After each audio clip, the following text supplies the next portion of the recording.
So I met Maria through a friend of mine, Megan. We were all living in Seoul, South Korea at the time, and Megan kind of invited me out for a pool night, a pool league that they had, as well as Maria. And we were sort of all playing pool. I would say Maria wasn't very good, but she was an enthusiastic pool player.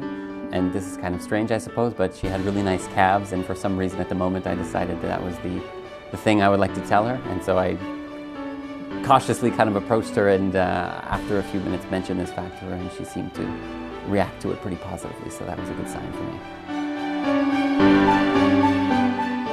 It's difficult sometimes to reconcile your partner, who you know so closely and privately, with the person everyone else sees. In Jeremy's case, everyone knows how kind and selfless he is. But the Jeremy I know, who often tells jokes that end in "yabert" and cooks in his underwear, might be less familiar. Occasionally, one of you will exclaim something that you've just learned about him and remind me again how singular he is. Something like, "I didn't know Jeremy could sew," or "Jeremy is a great cook," or "Jeremy is so thoughtful." And when this happens, I feel a little smug. Partly because everyone can be impressed with how talented you are, but partly because it's confirmation of what I already know, and who doesn't like to be right.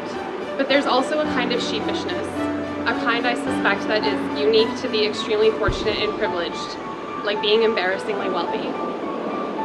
How did I get so lucky? Who am I to deserve so much? After pondering this for years, while Jeremy makes fabulous dinners and perfects his stitches, I'm still not sure. But now I think it's the wrong question to be asking. Instead, I should be contemplating how to show you how grateful I am to have you. How do I make you as happy as you make me? How do I make sure I'll never take you for granted? Jeremy, I promise I will spend the rest of my days answering these questions.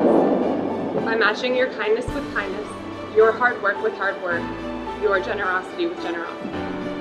By being someone you can lean on completely should you ever need to, the way I know I could lean on you. I love you. I love you too. Thank you.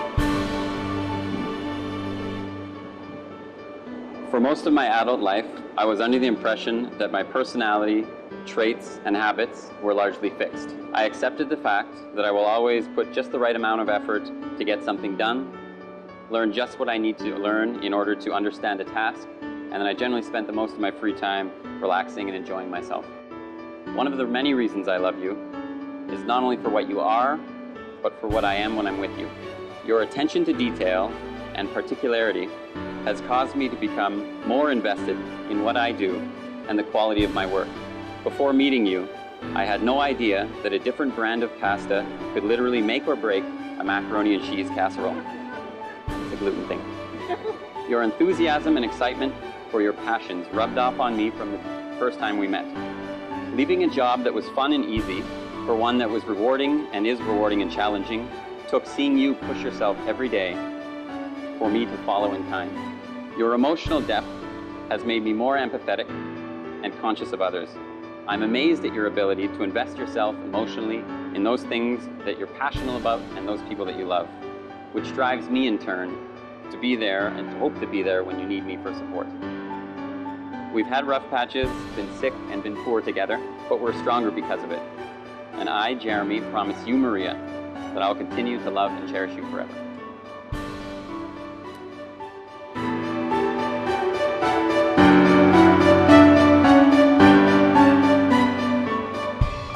So it's June 25th, 2017, and I'm about to get married, which is weird. And yeah, I'm just so grateful that everybody who's here is here, and I couldn't have done it without any single one of them. That's all I can get out right now without waterworks. Jeremy, I can't wait to marry you, and I know that this is the best decision I've ever made. This is too nerve-wracking. Hey Maria, it's about half an hour before our wedding. I'm super excited. I can't wait to see you in your dress. This is our wedding day. Congratulations, and I'm going to see you very soon. Love you. We were in Vienna, so through my work we were in Europe kind of over the end of December in 2015, and we were kind of walking around in a nice Christmas market, and it was snowing, and there was this really nice government building in the middle of Vienna. And when we had a kind of a quiet moment in a park and not a lot of people were around, we sat on a nice bench, and I proposed, and she said yes. I knew it was coming. It wasn't a big surprise. But we were in Vienna on Christmas of 2015, and we're just kind of sightseeing. You know, everything is closed. All you can really do is go to the tourist traps. But we were in the Christmas market and in Vienna, and he just asked if we could sit down on a bench, and and they asked me to marry him. Their love is a source of strength with which they may nourish both each other and the world around them. And in turn, we, those dearest to them, have a responsibility to Maria and Jeremy. With our friendship, respect, and love, we can support their marriage and the new family they are creating today. I give you this ring as a daily reminder of my love for you. I give you this ring as a daily reminder of my love for you. Perfect fit. I love that she's, I think, really smart and literary, and she really loves to read, and this is something that maybe wasn't as much of a focus for me before meeting her, and I think she's kind of rubbed off on me, which I really appreciate, and I think is fantastic. Second, I think she is really kind of a loving person, and so she's very easy to be around, and it does make me feel, I think, special spending time with her. And thirdly, I think she's very kind, and so maybe in the past I was not as considerate of other people's feelings and kind of how the impact that maybe I have on them, and I think in many ways, including that, she's sort of rubbed off on me and made me a little bit of a nicer, kinder, more considerate person.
I've never met anybody who cared less about what people are thinking of them. He's incredibly unself-conscious, and I would say he's also very, very kind and very selfless, and he's very warm, but without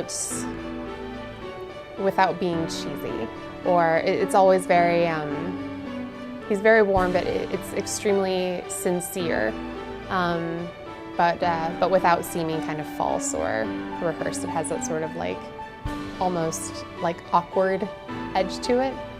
Yeah, it feels very unpracticed. By the power of your love and commitment, and by the power vested in me, I now pronounce you husband.